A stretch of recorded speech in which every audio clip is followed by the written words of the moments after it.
I'm Jolene Wynn, and this is the Porn Addict's Wife podcast, episode number 110, Emotional Investment, Part 2. Your life does not have to revolve around your husband's pornography addiction. You are not defined by his choices or by what he sees on a screen. You are not just the porn addict's wife.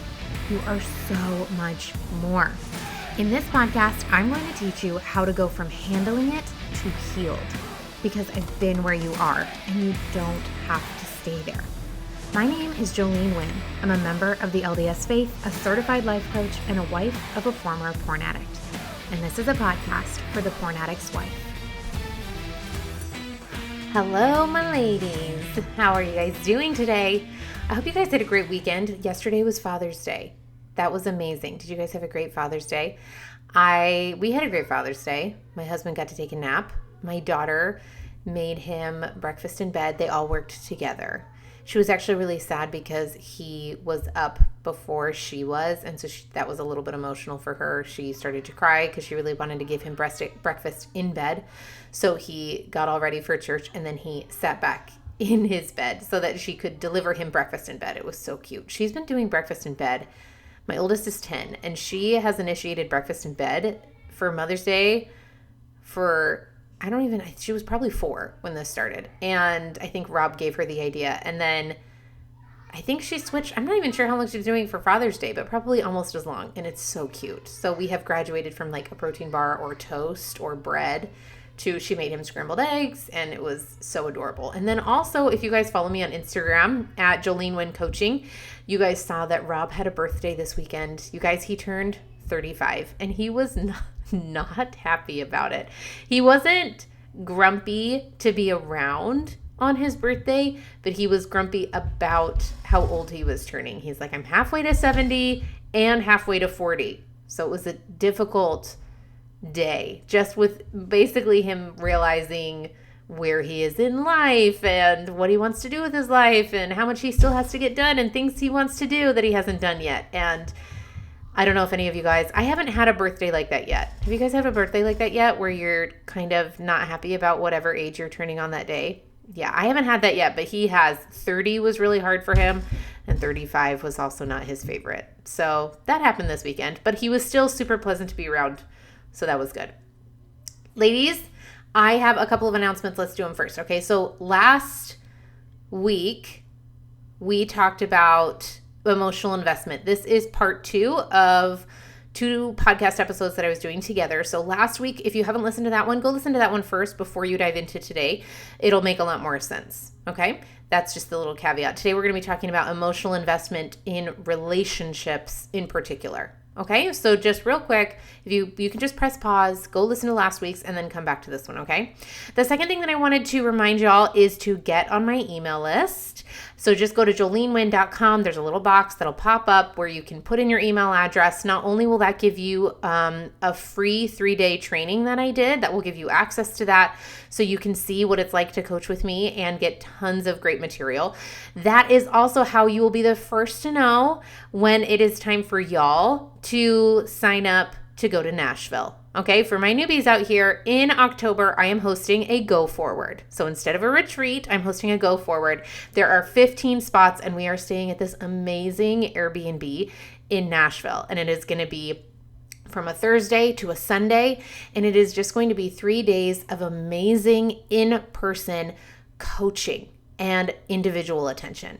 With only 15 people, you guys are going to get so much one-on-one time. And as I was thinking about it last night, I was thinking about, okay, what is the benefit of doing it in person? And all I could think of was all of you parents out there who watched your kids try to school virtually for the last couple of years, when they were finally able to go back in person, there's such a difference of learning in person versus trying to learn virtually.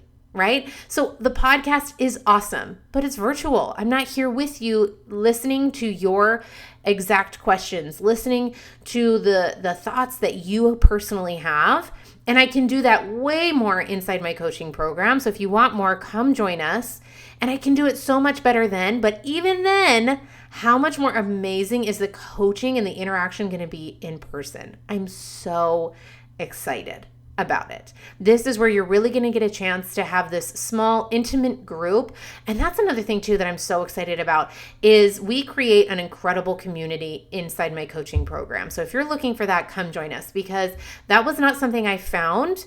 And that's why I wanted so badly to create it. That is why I do group coaching versus one-on-one coaching now, because I always wanted to create a place where you could just log on and you don't even have to say anything, but the women that are there know what you're going through without you having to say a word. And that's so powerful. Have you ever just walked into a room and felt like these people just get you and you don't even have to say anything? That's what this is like.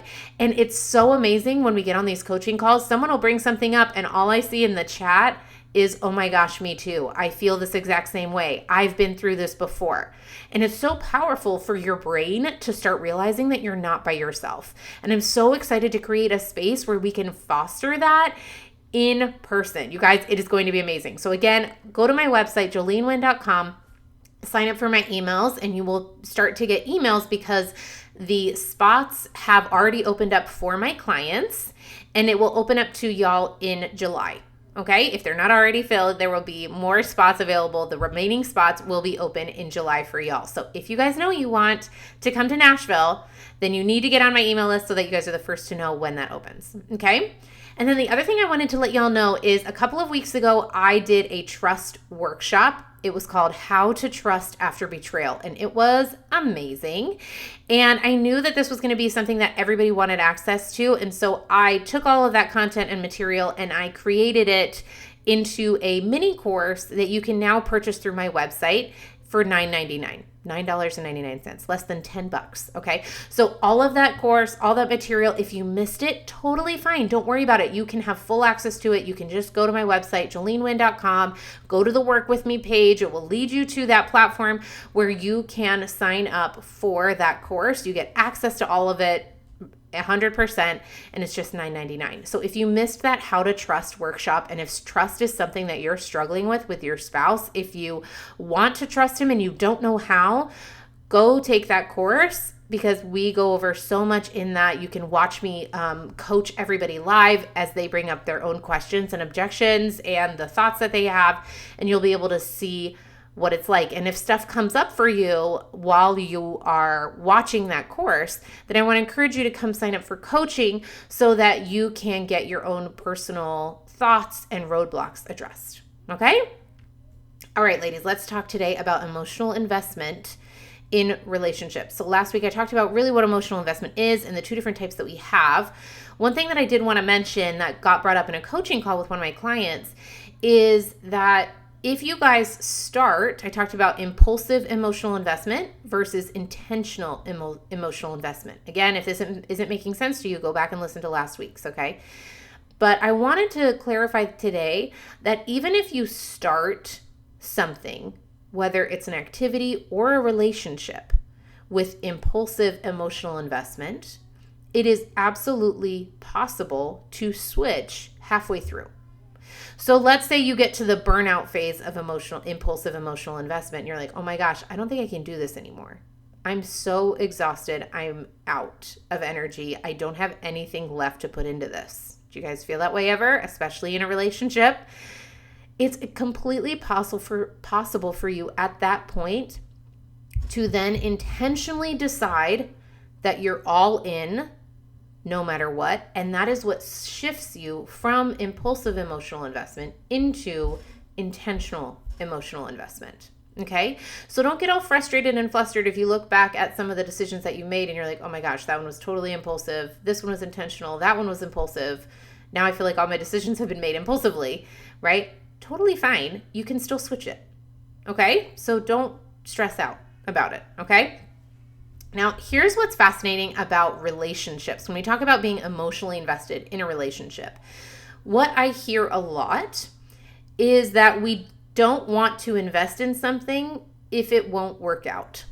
What we want is a crystal ball or a magic 8 ball. Do you guys remember magic 8 balls? We want the magic 8 balls. We want to shake it and say like, okay, is this going to work out? Yes or no? And it's like, absolutely. or definitely not, right? We want to know either way before we go into it. This is very normal. Okay, this is how your brain is designed to operate. Your brain is designed to keep you alive, and it thinks that if something difficult comes up, then you might die. And so it wants to know the outcome before you get started. But ladies, if you could predict the future, you guys would all be bajillionaires, and you probably would have a much different relationship than you do right now because you would have been able to predict everything. Okay, you cannot predict the future. So emotionally investing means you're willing to invest your emotions, yourself, even if it doesn't work out the way that you want it to. Okay? Now, here's something that I want to offer. What happens is that we want a sure bet, right? Our brain wants to predict so that it knows what comes next. And what it's trying to do is avoid negative emotion. Now, this is a mistake. The mistake that we make is when we determine our emotional investment based on someone else's behavior. Let me give you an example. I have heard so many times from potential clients or from clients, I'm giving so much into this marriage. I'm the one that's doing all the work. I just want to know that he's willing to work too, or I want to see changes in him. Otherwise, I'm going to stop. Does that sound familiar or some variation of this? Your brain, this is when our brain has determined that whether or not we emotionally invest is based off their behavior, right? I'm not going to put anything unless I see him putting something in too, right? It's a transactional relationship. That's what our brain likes to think of it as. Here is the lie, though, that creates a problem. Because this is all operating under the idea that you aren't already emotionally invested. And you are. Okay? Do you guys see what this is? The point of emotional investment is for us to change. We want to invest if the outcome is the other person changing, right? We're like, all right, I'm willing to go to therapy. I'm willing to go to counseling. I'm willing to hire a coach and do all the things and write all the journals and listen to this podcast. And I'm willing to do all of this work if it makes a difference and he actually changes, right? Why do we think this? Because of how we think it will make us feel. That's it. Ladies, everything that we do or don't do in our lives is based on how we think it'll make us feel. Okay, so if you want him to change, if you are saying, okay, I'm willing to put in more effort as long as I see changes in him, the reason that your brain wants that is because it thinks you will feel better if you see him changing. Now, this would work if his actions created your emotions, but they do not. His behavior does not create how you feel. Okay? He can change today and be sober for the rest of his life. You still have to decide whether or not you're going to be emotionally invested. You could just quit today and stop being emotionally invested, and he could be sober forever. That could be your relationship. Your emotional investment is not dependent on his behavior. It's not dependent on him changing. Okay? This is an emotional childhood situation. Okay, where we are taking our emotions and we're making them dependent on the actions of the other person. And it's slightly manipulative, okay, in a really nice sounding way, in a very reasonable adult sounding way. It's a little bit manipulative, okay, because we're kind of saying, all right, I'm willing to put something in as long as I get out exactly what I want. Again, the problem with this is that what you think you want is the other person changing, which you have no control over, okay? Again, the point of emotional investment, the point of being invested emotionally on purpose, intentional emotional investment is for us to change, for us to decide how we want to show up. Because you are emotionally invested either way. You guys are already married. You're already in a relationship. I have some clients that aren't married, but they're in a committed relationship. You're already invested. The lie that your brain is telling you that you're only going to invest more if he changes is ridiculous because you're already emotionally invested in this relationship. You decided that when you entered the relationship, okay? So here's what I want to offer is that you deciding not to work on the relationship, deciding not to work on yourself, which most of you guys already are because you're listening to this podcast, but deciding, okay, well, I'm only going to go so far because this is really hard and I want to see some effort on his part. That sounds really nice, but the reason you want effort on his part is because you think it's going to make things easier for you, and it's not. Okay? It's hard to invest emotionally, but you know what's harder? To not invest on purpose. And then what you're doing is sitting around waiting for him to change his behavior so that you can feel better. That's even harder. Okay? The point of emotional investment is to show up in your marriage the way that you want, knowing that you lived your life on your terms as your best self rather than waiting and being emotionally aloof until you get your way. Do you guys see this? A lot of times what happens is we're afraid of emotionally investing on purpose, right? We're already emotionally invested a little bit, right? We're already in this relationship. But what we think, what our brain thinks is that there's this fear of investing even more emotion. And what I want to offer is that typically comes out in a fear of being vulnerable. Okay? That's typically where I see this come out, right? When I talk about emotional investment, this is pretty much what comes up for my clients, is that they struggle with being vulnerable because they're afraid that being vulnerable is what will get them hurt. Have you guys ever thought this, right? The fear is that if you trust someone, then they'll hurt you. The thought error, the lie that your brain believes is that if you're not vulnerable, you won't get hurt. Okay? It's like if I don't invest emotionally, then I can't get hurt. This is a lie. Do you guys want to know how I know? Because you're already getting hurt. When you pull away and you're aloof and you're distant from your spouse or your partner, you're still getting hurt. Do you want to know how I know that? Because it happened to me, and it's happened to every single one of my clients. Being aloof and distant doesn't prevent you from feeling emotional pain. In fact, it just creates a different set of emotional pain because now you feel disconnected. Now you feel distant. Now you feel like you aren't on the same page.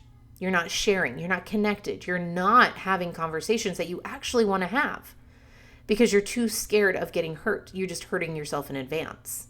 Okay? This is the lie that our brain is operating with emotional investment, with vulnerability. Our brain thinks that it doesn't want to be vulnerable because if it's not vulnerable, then it can't get hurt. And that's a lie. Same thing. If our brain thinks that if we're not emotionally invested, then we can't get hurt as much. And it's not true. So if you go back and listen to last week's podcast episode and you think about intentional emotional investment in relationships, what that looks like is going all in, knowing that you might get hurt, knowing that that's a possibility, but willing to do it anyway because that's how you want to show up. That's what you want to get out of the relationship. That's how you want to present in your role in the marriage. And that's the power of living your own life. This is where you start to become so much more empowered because you're not waiting for him to change for you to feel better.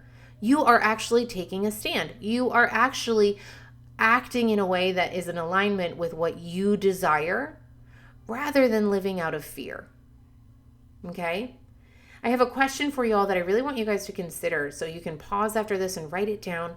But how is your emotional uninvestment affecting your relationship right now? I really want you guys to think about that. I don't know that uninvestment is a word, okay? But when I'm talking about emotional investment, then the opposite is being uninvested, right?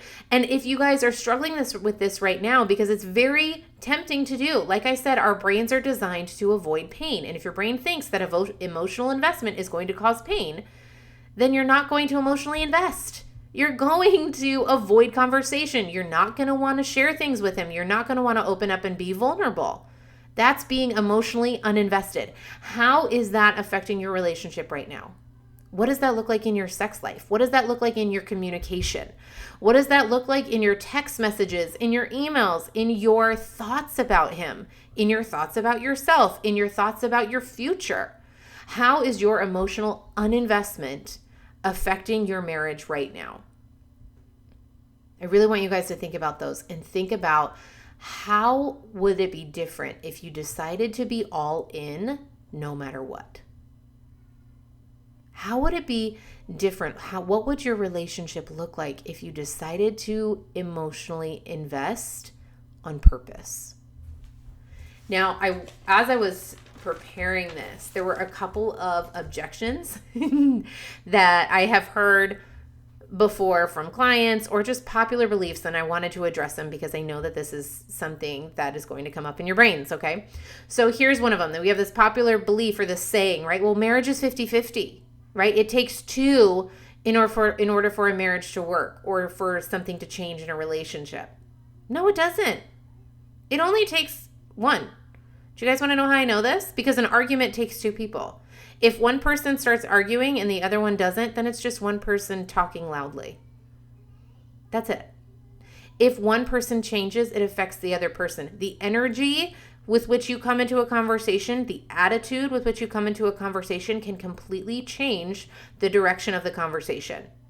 You guys know I'm right. We've all done this, okay? And if you didn't believe that something was going to shift inside you and actually make a difference in your marriage, then you wouldn't be listening to this podcast still. And I'm so grateful that you are, okay? I'm not saying that you should stay in a relationship where you are not loved or you feel unloved or there's like abuse. That's not what I'm saying. That's not the kind of relationship I'm talking about here. I'm talking about your brain saying, well, this isn't fair because I'm doing all of the work and he needs to step up. These are just thoughts that your brain is having that sound really nice and really reasonable. But again, all they do is leave you waiting for him to change his behavior in order for you to feel better. That kind of sucks. Okay? So as hard as it is to work on yourself and to put more effort into the marriage than what you think he's doing right now, it's harder to not put any in and to just wait. Now, here's the other thing I want to caution, and I kind of hit on this if you guys are paying attention, is that our brain is interpreting his effort, and it's doing so through its own lens. Your brain is going to interpret his effort most of the time as not enough, okay? Just to be frank. Our brain likes to think that we're doing the most, that we're putting the most in, that we're doing the most effort. And probably all of you guys could sit me down and show me exactly how you are doing the majority of the work in this marriage. And you would think it's all fact. They're thoughts. You can't see the emotional work he's doing. Okay, so I just want to caution your brain, just be onto your brain when your brain wants to say, well, I'm doing all the work and it's not fair and marriage is supposed to be 50-50 and there's no way, it takes two to tango, and all of those nice phrases that we all hear. And I want to caution you against using those, because the reason that we like to use those is so that we can justify our emotional uninvestment. It validates our feelings, which is really, really nice. It's wonderful to have our feelings validated. It feels really good because our brain likes to be right. And so it's going to find all the reasons why we're right and he's wrong. But the problem is that when we're right and he's wrong, then he's the villain and we're the victim, which means we stay stuck waiting for him to change until we feel better. You guys see the problem with this? Okay. I want to offer that, yes, two people can work on a marriage, but it doesn't mean that each person is putting in 50% of the work. Maybe there are days when you put in 90 and he puts in 10. Maybe there are days when he puts in 90 and you put in 10. Maybe it's not in this area specifically, right? Think about that. Where are the areas of your marriage where he's putting in the majority of the work? Is it to be financially stable? Is it paying the bills? Is it leading the family in like spirituality? Like, what is it? Is it planning things? I don't know. There are different areas in our marriage where we have strengths and weaknesses. You guys, this is a huge weakness in his life. It might require you to be put in a little bit more effort if you want to. You don't have to. But most of you guys aren't happy with where your marriage is at right now, which is why you're still listening, right? So if you aren't happy with where it is now, and you don't want to wait for him because waiting for him isn't working and we'll be waiting forever. Like, let's just be frank. And even if he changes, it's still not going to make you feel better. Then what? Then our option is to choose. Either I continue on the path that I'm on, or I can choose to invest more. I can choose to go all in, because the truth is I'm emotionally invested either way. So if I'm going to be emotionally invested either way, if there's a chance for me to feel positive and negative emotion either way, then I want to show up the way I want to. And what I want to show up as is emotionally invested, because that's the person I want to be. That's the wife I want to be. So what am I going to do? Those are the questions that I want to encourage you guys to ask and to think about. And again, recognize this lie that our brain is operating under that says that if we aren't emotionally invested, if we aren't being vulnerable and open and allowing ourselves the opportunity to deepen the relationship, then we're somehow preventing ourselves from feeling pain. And that's a lie. The opportunity to get hurt is there either way. You're going to feel negative emotion either way. So you might as well be vulnerable and emotionally invested and have the opportunity to make things change, because you absolutely can. All right, ladies, I love you guys so much, and I'll see you next week on a brand new episode. So take care. All right, ladies, if you are loving what you are learning on the podcast, I want to invite you to come join my coaching program. This is where we take it to the next level and we actually start applying and learning the how of moving forward. This podcast has taught you the what, and the coaching program is where you're going to learn the how. This is where you learn how to actually start moving forward, process all of that pain that you feel, and let it go once and for all. If you are ready to finally move forward and stop living a life that revolves around your husband's pornography addiction, then I want to invite you to come join me today. Just head to my website, joleneWynn.com, and sign up today. I can't wait to see you there.